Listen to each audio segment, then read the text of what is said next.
am Holly Madison, and I listen to Brian Shapiro. Hi, this is William Shatner, and I listen to Brian Shapiro. All right, everybody, welcome back to the Vegas Take Sharp and Shapiro. So glad you could join us. And boy, it is truly a pleasure to introduce this man on the Vegas Take. You know him as, well, celebrity, as a TV star. You know him from the movies. Of course, he's a former politician. And now he's got a new show coming down called Judge Jerry. That's right. The legend himself, Jerry Springer. Thank you so much for being here. How are you? Please don't get up. Thank you. Thank you. I'm Judge fine. Jerry, how does that sound? Well, as my wife says, this is the first time in our 46 years of marriage that she's ever seen my name and honorable in the same sentence. I love it. Yeah. I have so much to get to you in a short period of time. Go ahead. Let's start with politics, since this is a news talk station and you're a former politician. I'm mayor of Cincinnati. That's right. What do you make of? Because listen, I bash Donald Trump every day on the show. I can't stand the man personally. I think he's a jerk. I want to get your opinions on Donald Trump. You know, yesterday he makes his first campaign stop for 2020 in Orlando. What do you make of this circus? What do you make of this man? And do you think at times he embarrasses the country on a world stage? Well, I'm not interested in attacking him personally, but I obviously do not want him as president, and I think he is hurtful to our country because he seems to be opposed to the idea America.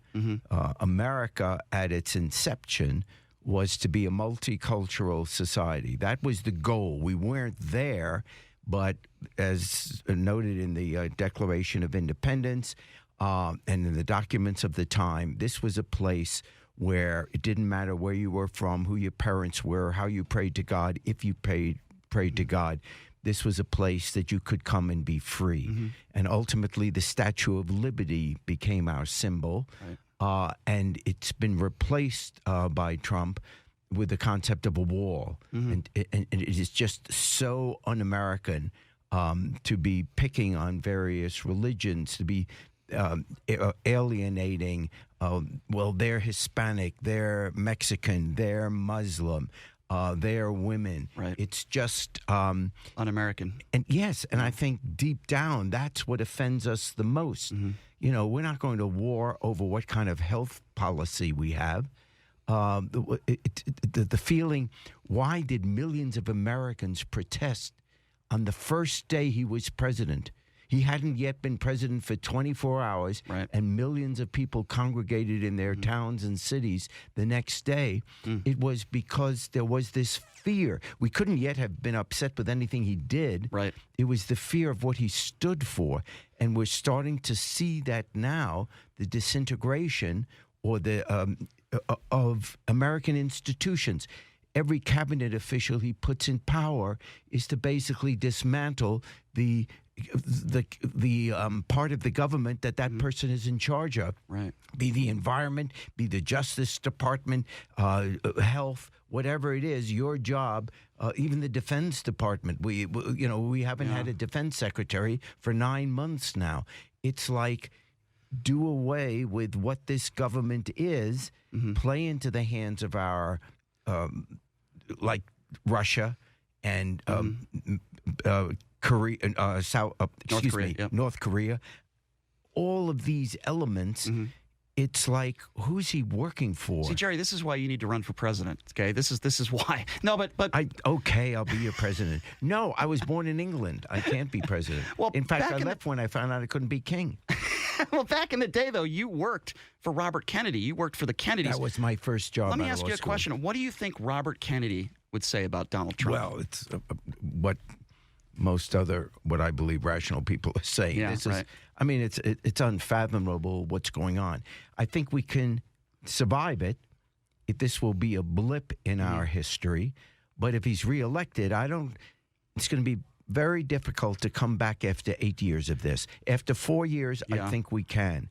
But after 8 years, we won't be. What will happen by pulling out of all these arrangements we have with our allies, with NATO, with trade agreements, by basically turning our backs on our allies and cozying up only to dictators and to tyrants, that it'll be too late 8 years down the road Right. to suddenly say, oh, we were only kidding. These other countries will have already made their own arrangements, That's a good point. Yeah. excluding the United States. So we are losing our place in this world because no one can trust us anymore. I mean, if Right. you're North Korea, Yeah. and they're a nuclear power, and obviously they can be very irrational and dangerous. Sure. Why, or even Iran, why would either country now make a deal with us? Because as long as Trump's in, how would you trust it? He's already pulled out of every agreement Doesn't we've make been any in. sense. So Yeah. we can't have a deal now. We don't have any argument to make. I wanted to ask you about this, too. You're a former Army reservist. You served this nation. First of all, when he goes after somebody like a war hero like John McCain, and number two, when he dodges the military, we all know he did with the bone spurs and that nonsense, that has to offend somebody like you. You served this country honorably. What do you think of that? Well, I think it should offend anyone. I mean, I never saw action or anything like that.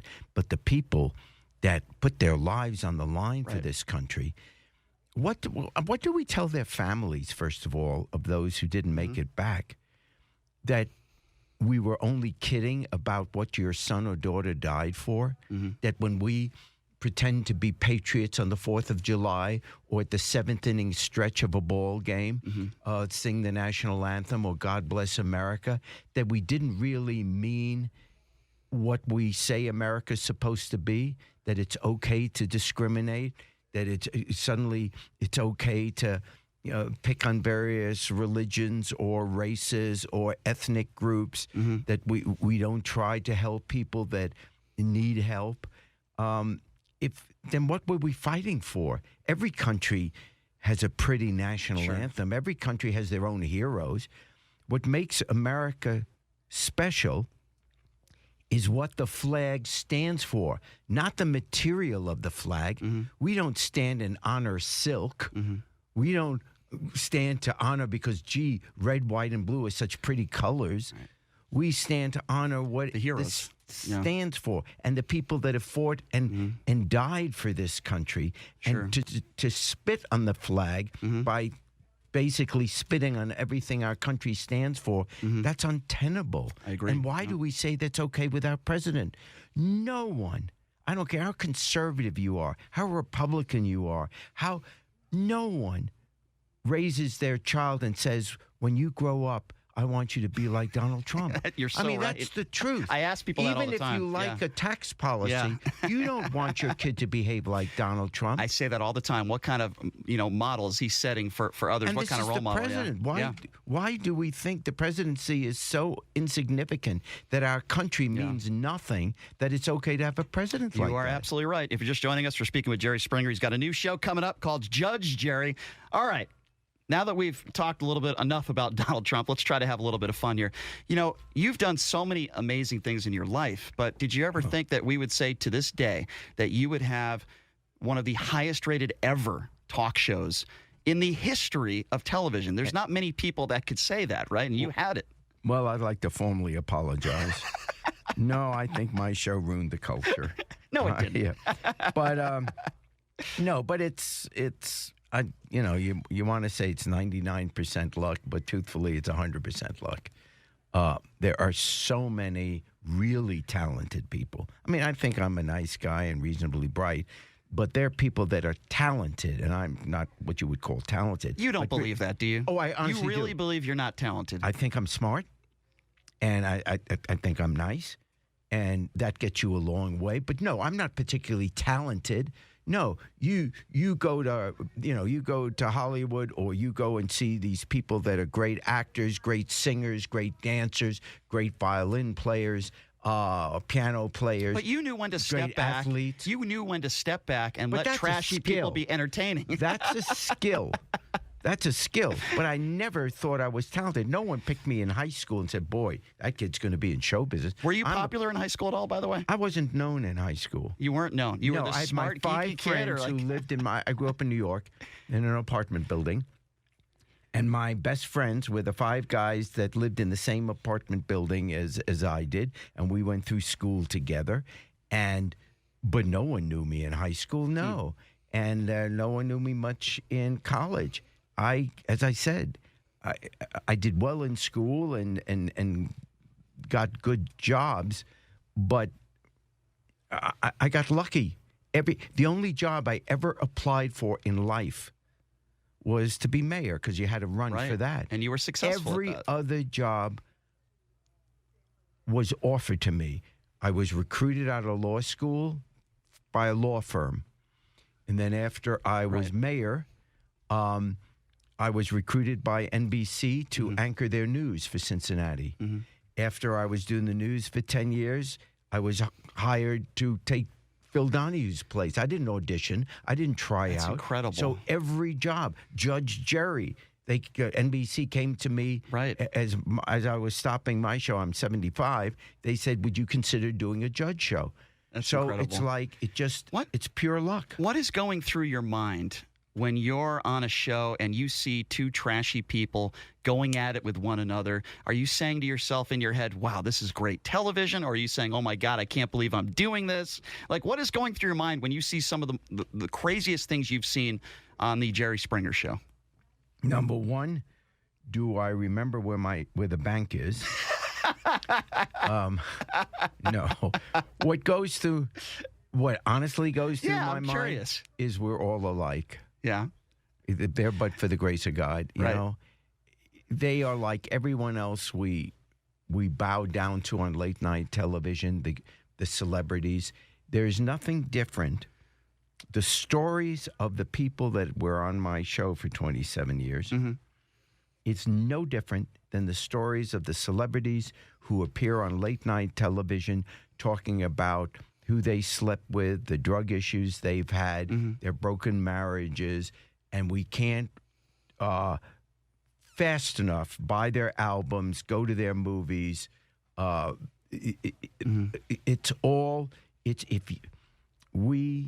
behavior is irrelevant. If you are rich, famous, and beautiful, we worship you.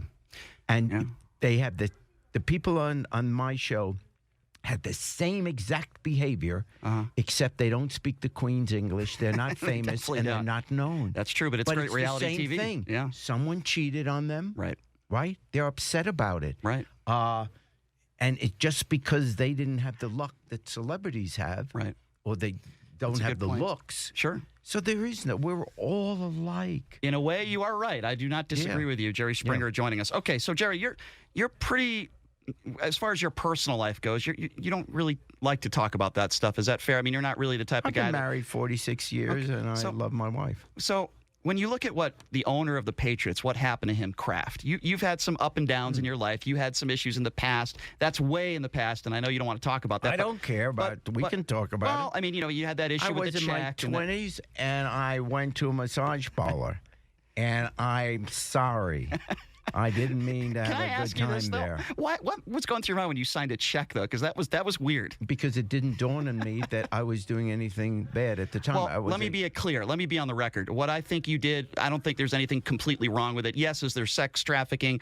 Yeah, I think prostitution should be legalized. What are your thoughts on that? Because 45 minutes from here in Pahrump, it is legal. I don't have an opinion on it, and if I did, I wouldn't even tell you because that would be a story. Fair enough. So therefore, I don't know. But what happened to Kraft? I did what Can you relate to what happened? It was embarrassing, and I don't think he did something terrible, but yet it's all over the news, just like what happened to you. Can you relate to Kraft? And what would be your advice to somebody like him? Times have changed. Yeah. It's 50 years later. Back then, it was a big deal. You shouldn't go to a massage parlor, and I did. And honestly, I didn't have that good a time. But anyway, I did. Care to elaborate? But I'm sorry. I was, 25, and I shouldn't have done it. But in a way, didn't that help you, though? To an extent, get elected? Well, yeah, but I was already in office. It was 4 years before I became mayor of Cincinnati. But that made you more popular, did it not? Well, it certainly made me a household name. But you know what? So is iodine. That's true. And that's true. Poison, it can be a household name. I hear you. Well, I know you're a huge Yankees fan, right? I know you attend Yankees games regularly. Talk to me about 2.5 games in front. Yes. So talk to me a little bit about your team this year. Now, I would imagine you've gotten a chance to get to know some of the former players in the past, like guys like Joe Torre and managers. Yeah. So what has that been like for you? Because obviously you're a New Yorker, you're a huge baseball fan. That must have been a treat for you to meet some. Do you have any Yankee stories that you can share with us? Oh, Steinbrenner, I would imagine. No, it goes back further. I'm a diehard Yankee fan because you're a fan of the teams where you live, where you grow up. Sure. And I grew up in the 40s and 50s in New York when the Yankees won the World Series every year. Mm-hmm. They were a New York team. Back then we had the Dodgers and Giants too in New York, the Brooklyn Dodgers and New York Giants. So I came to America in 1949. I was 5. From 1949 to 1964. Every single year, 16 straight years, the World Series either had the Yankees, the Dodgers, the Giants, and sometimes 2 of them. So it was like it was a New York holiday. What were tickets like back then? I mean, they had to be pretty cheap back then compared to what they are now. Yeah. Like $10 for a ticket? Yeah. Well, yeah, you said the bleachers was 75 cents. Oh, my God. And the general admission was $1.25. Oh, my God. Yeah. So it was great. And so I spend my youth watching the Yankees. Anyway, it's 1988, and I am 44 years old. And they have these dream camps, and where people usually 30 and up, and most of the guys are in their 40s and 50s. For 1 week, you can go to Florida and play baseball with your heroes, a doubleheader every day for a week. And then the final night of the dream camp, you get to play against the Yankees, but you have a Yankee pitcher. Mm-hmm. And I was one of the only catchers in camp. So I went to the Yankee camp, and the Yankee camp had Mickey Mantle, Whitey Ford, Yogi Berra, Doc Rivers. I mean, it was like a Hall of Fame game. And so for a solid week, you have your locker next to them. You have all your meals with them. You go out at night with them. It's a doubleheader. Honestly, so now on the final night in Fort Lauderdale, I'll tell you the night. It's April 15th, 1988, a Friday night. You can look it up in the calendar so you know I'm telling you the truth. They open up Fort Lauderdale Stadium to the public. Uh-huh. And now the public to see Mickey Mantle, Whitey Ford, you'll get to see these guys, of course. So they sold out. Now in a packed stadium, they announced the batteries. For the Yankees, Ford and Springer. I'm the catcher. Whitey is warming up. Oh, my gosh. And I wear glasses underneath my mask.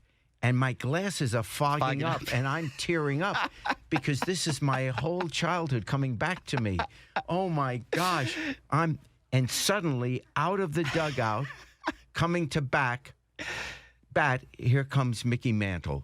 10,000 people get nervous you've ever been in your life? I am now physically shaking, and as I said, tears are, and my glasses are fogging up. So I call timeout. I run out to the mound, and Whitey, who has a thick New York accent, he's from Long Island, as I come running out there to the mound, and he says, "What are you doing?" And I says, "Whitey, I can't stop shaking." He puts his arm around me like I'm a little child, and he says, "Get the blank behind the plate. Mantle hasn't hit in 20 years, and he's stone drunk." So I said, okay. So I get behind the plate. What a story. Oh, and then Mickey takes a swing, sends a towering fly ball deep to left that is caught. It was the single greatest. That was the question I was going to ask you. A couple more quick questions for you, Jerry. New show coming out, by the way, Judge Jerry. I want to get to that, but I was going to ask you what you've done in your career, in your life. Do you have any other experiences like that where you say, I don't think anything would match that, but that where you met somebody special that you've always wanted to meet because of what you've done for a living, you've been able to do some amazing opportunities to develop relationships and friendships? Because of my politics and as a mayor, I met all the presidents just because you do that in the business of your job at conventions and stuff like that. So, but I'll tell you, the only person I ever met that I got nervous about was I had an audience with Pope John Paul II. Did you really? And well, number one, I'm Jewish, and then all the Catholic people in Cincinnati, and a whole bunch of them. I went, how the hell does Springer get to meet the Pope? And I don't, I'm in church every Sunday morning. You got this Jewish guy meeting the Pope. And yeah. But it was because I started this organization in Cincinnati during the mid-'80s called Cincinnati Reaches Out. And you're not old enough to remember, but in the 80s, well, in fact, there was this song out, We Are the World, because Ethiopia and much of Africa was undergoing a drought and people were dying because there was no food. And because no rain, no food was growing. But there also was no medicine, no sanitation. So we went over to Ethiopia 2 weeks at a time to bring over medicine because the people were dying of malaria, yellow fever, tuberculosis, all the diseases that we had cured here in America 50, 100 years ago. And the Pope the Vatican heard about our efforts to do this. So they said, on your next trip over to Ethiopia, please stop over in Rome, and the Pope would like to bless your efforts. So, say, yeah. First you say, who is this really? When you get a call from the Vatican, of course. you think, you think it's a prank. And calling me, really? But it turned out to be real. So we flew over there. But when you go and meet the Pope, you have to be there a day or two earlier. Right, and they brief you on a protocol, etc. And one of the things they said is, now when you meet him, he speaks, this was Pope John Paul, he speaks 57 languages or something like that, they said. So speak slow enough that he gets immediately what language you're speaking, and speak loudly, because he was elderly. Older guy, yeah. So now it's my turn to go there and meet him. And I actually was nervous, and I realized I've been public my whole adult life. Why am I nervous about it? But I was, because this is a very holy man. Most people would. It doesn't happen to be my religion, but I totally respect what I think most people would. Yeah. Wow, that is an incredible... But whatever you said to him, he would repeat and say, God bless. So I said, Your Holiness, I am Jerry Shapiro. Jerry Springer, God bless. I'm from the United States. The United States, God bless. I'm here bringing medicine to Ethiopia. Ethiopia, God bless. I should have said I'm with Channel 5 News, and we would have had because we had the cameras rolling, we would have had a promo. Channel 5, God bless. God bless. And then Jerry, what would you have done if you started shouting out, Jerry? Yeah. Well, I wasn't yet doing my show. This is when I was on the news. This is before, I was a news anchor at the time. I got you. And so, but that, I guess, was the most. That's incredible. Those are two unbelievable stories. And they have pictures, of course. Gosh. But then, like an idiot, you order I'll take this packet. I have 100 glossies of me and the Pope. Now, what do you do with them? You can't put them all up in your house, right? Well, even if you put one, you send one to your sister. Right. What do you do with them? I don't know. Because you can't give them. If fans ask you for your autograph, just send them that picture. And more people are saying, who's that guy with Jerry Springer? That's so funny. All right, so you're here to promote Judge Jerry. Let's get to that, and then we can let you go here. I'm just picturing you in a robe, okay? Being a judge. Yes. Okay. Yes. And first of all, how did this come about? I know you said they reached out to you. And what excites you about this new project and this new show coming up? I'm loving it, and I'm not just saying it. I mean, I really do love it because, first of all, at my age, I'm 75, you would think it's time to retire. And I really did think it was time to retire. My show, I wasn't going to make any more episodes. But then... Sean O'Boyle, who is head of sales for NBC for these shows, he came into my office and he says, Jerry, I got this idea. You're a lawyer. What if we did Judge Jerry? And I spit out the coffee I was having, and yes. So, of course, I said yes right away. And so it was totally his idea. The network has been phenomenal. NBC Universal, they have pulled out all the stops, and we're literally in 100% of the country now. So, and these are real cases. In other words, I'll joke around a little bit because I can't help it, but these cases are real. When these people file this is real stuff. Anywhere in the country, they don't know they're going to be on television. They don't even know I have a judge show. Wow. So when they file their cases, what we have is stringers all around the country whose job it is to every morning check every courthouse in America They do it by computer, obviously. Every quarter, and find interesting cases. And if they find an interesting case in any of the 50 states, That is they unique. contact the plaintiff and the defendant. Would you be willing to have your case adjudicated by me? How could you say no?